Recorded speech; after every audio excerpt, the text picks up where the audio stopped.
Halo semua, gimana kabar kalian hari ini? Semoga kalian selalu senantiasa diberikan rejeki yang sangat berlimpah dan juga selalu diberikan kesehatan serta keselamatan yang tidak ada batas jumlahnya. Pada kesempatan kali ini, admin mau menceritakan sebuah kisah yang dialami oleh seorang pengusaha rumah makan yang harus menerima serangkaian kekerasan hingga sebuah eksekusi yang teramat sangat mengerikan oleh dua orang karyawannya sendiri. Peristiwa itu terjadi pada bulan Februari di tahun 2023 yang lalu dan sempat menggemparkan masyarakat di wilayah Bekasi Kota hingga sempat menjadi trending di hampir seluruh media sosial. Kejadian tersebut terjadi kepada seorang wanita muda yang berparas sangat cantik dan memiliki satu orang anak yang masih berusia sekitar 18 bulan. Hingga anak itu juga menjadi salah satu korban atas kekejaman karyawannya pada kasus ini. Wanita muda yang menjadi seorang pengusaha itu ditemukan sudah dalam keadaan yang sangat mengenaskan, dengan luka yang cukup terbuka di bagian tempurung kepalanya, dan terdapat juga beberapa luka tusukan di perut hingga di bagian kedua payudaranya.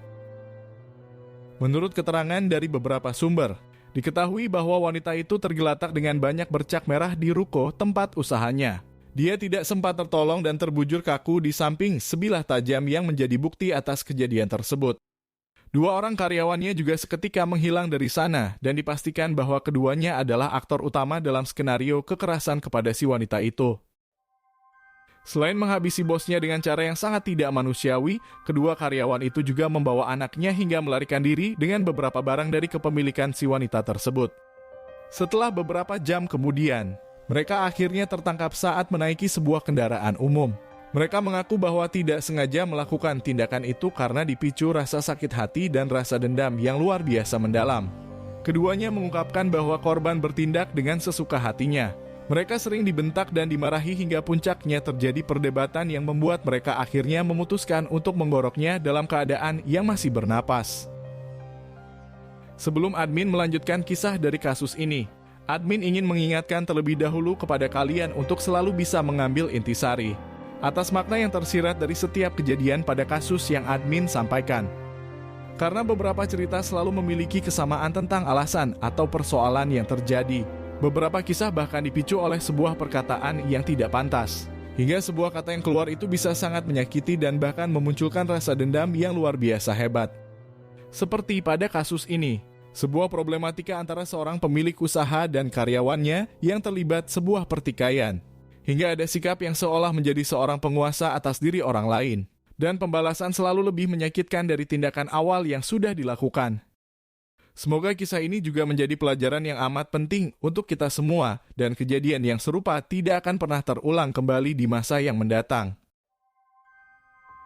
Menurut keterangan yang admin dapatkan dari beberapa sumber artikel di Pos Berita Nasional, diketahui bahwa wanita yang menjadi korban atas kekejaman tersebut bernama samaran Intan Mulyasari yang berusia sekitar 28 tahun dan bertempat tinggal di Kecamatan Sukakarya di Kabupaten Bekasi di Provinsi Jawa Barat.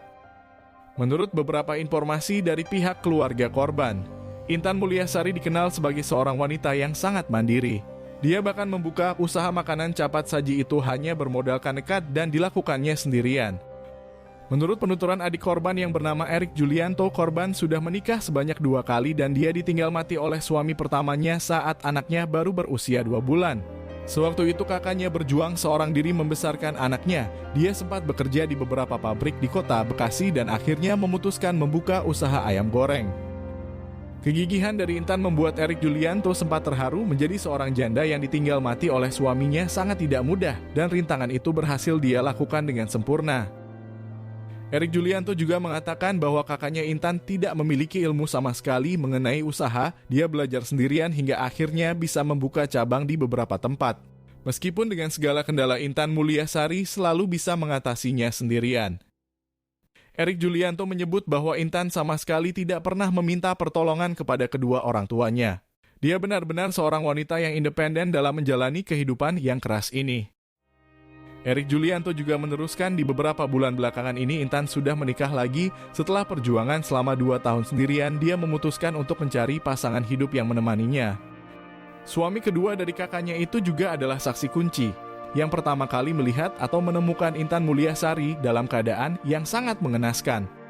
Erik Julianto benar-benar merasa kehilangan dan sangat terpukul atas kejadian yang menimpa kakaknya. Kedua orang tuanya juga sampai menangis seharian karena tidak percaya dengan apa yang terjadi terhadap anaknya.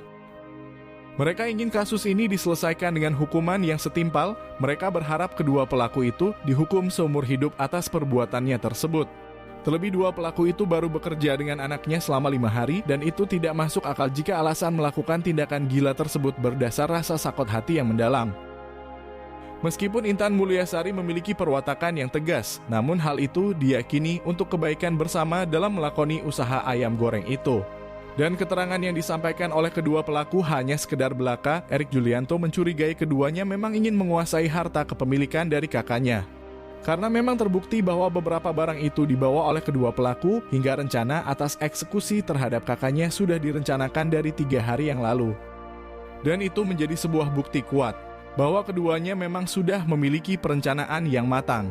Dan eksekusi dilakukan bukan semata atas dasar sakit hati ataupun dendam dengan perkataan dari Intan Mulyasari. Dan kekejaman dari keduanya menjadi sebuah tragedi atas kejadian yang sangat tragis yang menimpa kakaknya. Kejadian yang mengerikan itu berawal dari kesaksian suami kedua dari Intan Mulyasari yang pada saat itu sedang berkunjung ke ruko milik dari istrinya. Suami korban yang bernama Febri sebelumnya merasa ada yang tidak beres dengan keadaan dari anak dan istrinya karena mereka tidak bisa dihubungi dan juga tidak memberikan kabar kepadanya.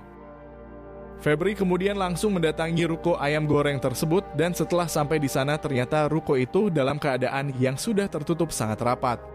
Febri selanjutnya kembali menghubungi ponsel dari istrinya, namun nomornya sudah tidak aktif dan dia langsung panik hingga menanyakan ke beberapa kerabat dekatnya. Namun kecurigaan dari Febri semakin berada pada puncaknya saat dirinya melihat sebuah bercak merah yang berada di tembok ruko tersebut. Febri kemudian bergegas untuk lebih memastikan. Dia kemudian berjalan mengitari ruko dan menyelidiki secara menyeluruh. Hingga setelah dirinya sampai di halaman belakang. Betapa terkejutnya dia saat menemukan tubuh dari istrinya yang sudah terkapar tidak berdaya. Febri kemudian meraih tubuh istrinya tersebut, hingga dia bisa memastikan bahwa istrinya sudah dalam keadaan yang tidak bernapas di sana. Febri saat itu langsung meneteskan air mata di kedua pipinya. Dia hampir tidak menyangka dengan apa yang baru saja dilihatnya di depan mata.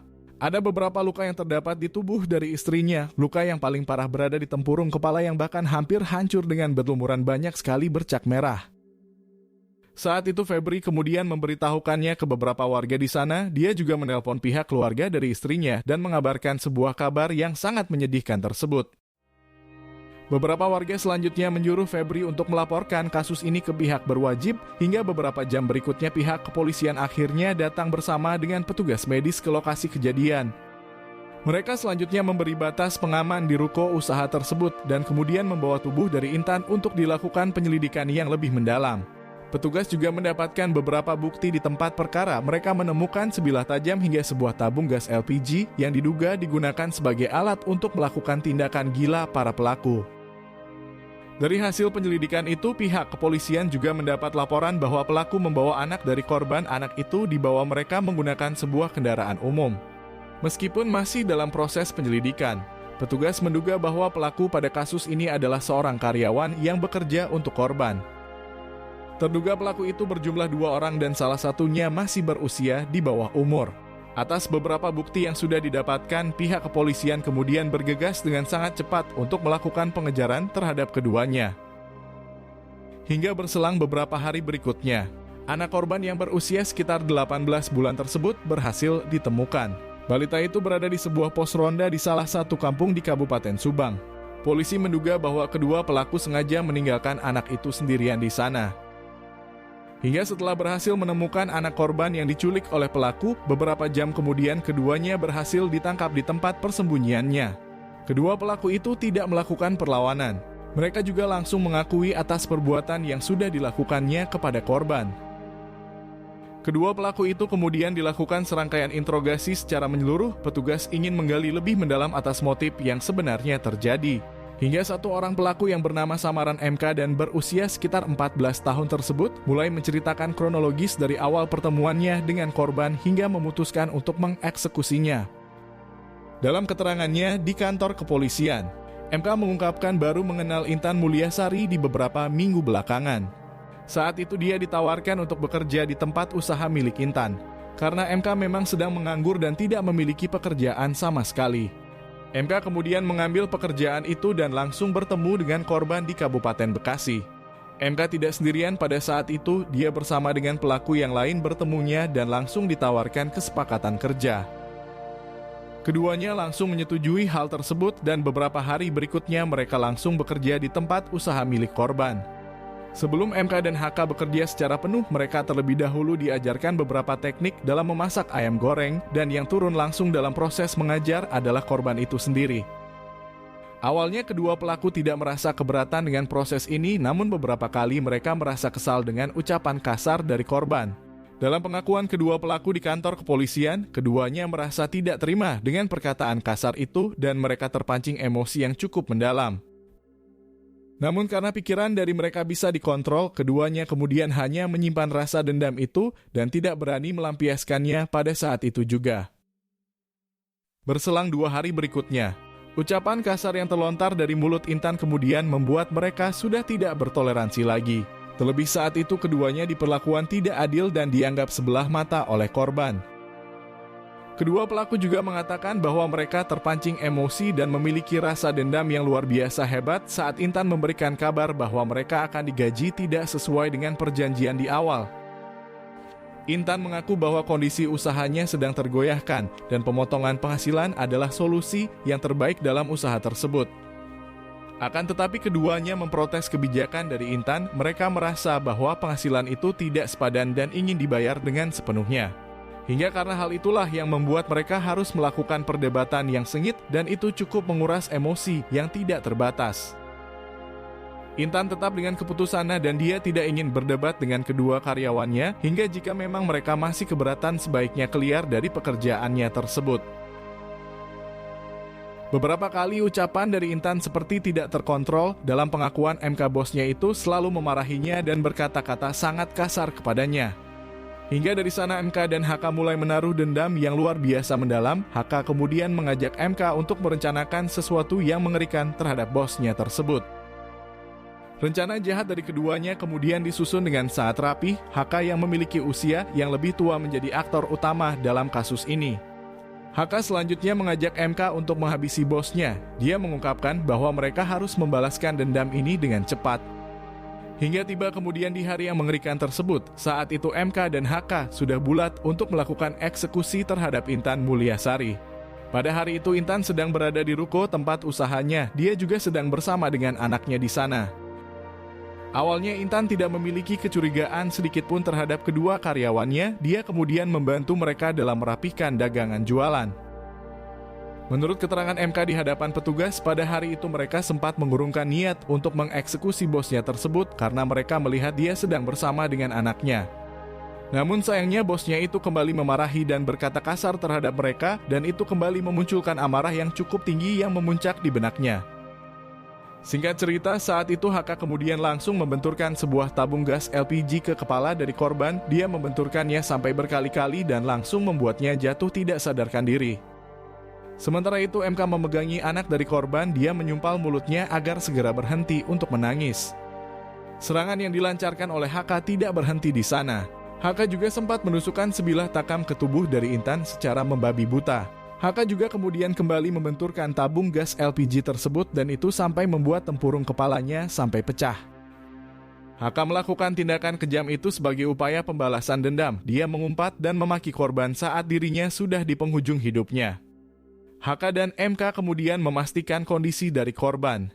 Hingga setelah dia sudah benar-benar tidak bernapas, mereka selanjutnya mengambil beberapa barang milik dari bosnya itu dan juga membawa pergi anaknya dalam pelarian mereka. Uang yang didapatkan oleh keduanya dari dompet korban kemudian dipakai mereka sebagai ongkos untuk kabur dan melarikan diri dari sana. Sementara anak korban yang mereka bawa terus-menerus menangis hingga saat itu keduanya memutuskan untuk meninggalkannya di sebuah kampung di Kabupaten Subang.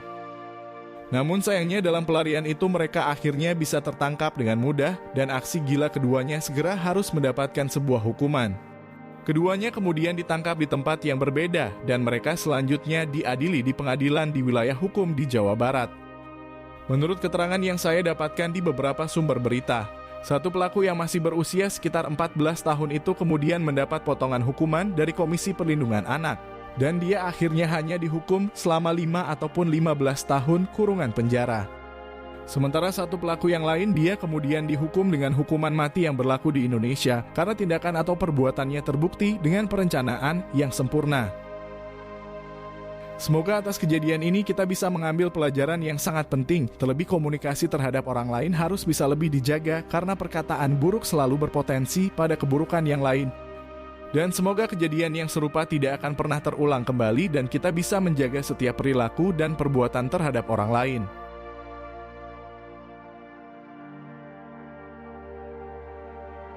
Beberapa keterangan yang saya dapatkan diambil dari sumber artikel berita nasional. Jika ada kesalahan maupun salah dalam penulisan, saya berharap dikoreksi dan dimaafkan yang sebesar-besarnya.